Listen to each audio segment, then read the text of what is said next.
बिस्मिल्लाहिर्रहमानिर्रहीम। अस्सलाम वालेकुम। कैसे हैं फ्रेंड्स? आई होप आप सब ठीक ठाक होंगे।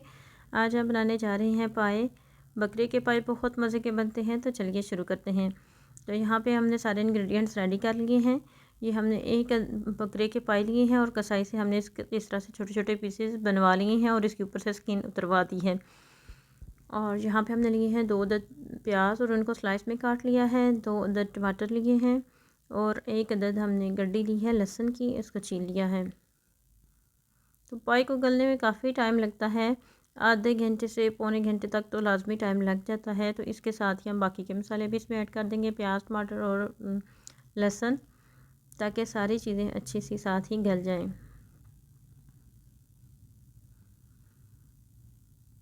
तो और इसके साथ हम बाकी के मसाले ऐड कर लेंगे। इसमें हमने 1 टेबल स्पून धनिया पाउडर ऐड किया है, नमक जाएगा इसमें हस्बे जाएगा, और रेड चिली पाउडर जाएगा 1 टेबल स्पून,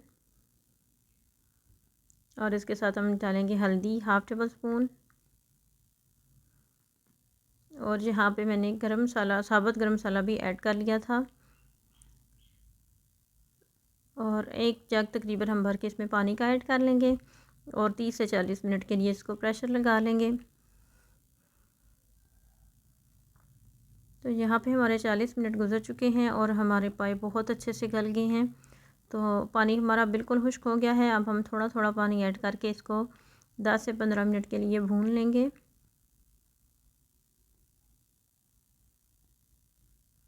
तो यहाँ पे हमारे पाए बहुत अच्छे से गल गए हैं और इनकी स्किन जो है वो हड्डियों से अलग हो गई है। तो इतने हुए गले लाजमी होने चाहिए। अब यहाँ पे हम 2 से 3 अदद सब्ज़ मिर्चें ऐड कर लेंगे और इसको दोबारा से भूनेंगे। तो ये बहुत अच्छी सी इसमें खुशबू आएगी, बहुत अच्छा सा हमारा भुन जाएगा। तो यहाँ पे हमने थोड़ी सी काली मिर्च ऐड की है और थोड़ा सा सफ़ेद ज़ीरा ऐड कर लिया है। भुनाई के वक्त ये चीज़ें अगर हम थोड़ी थोड़ी साथ ऐड करते हैं तो बहुत अच्छी खुशबू खाने में से आती है।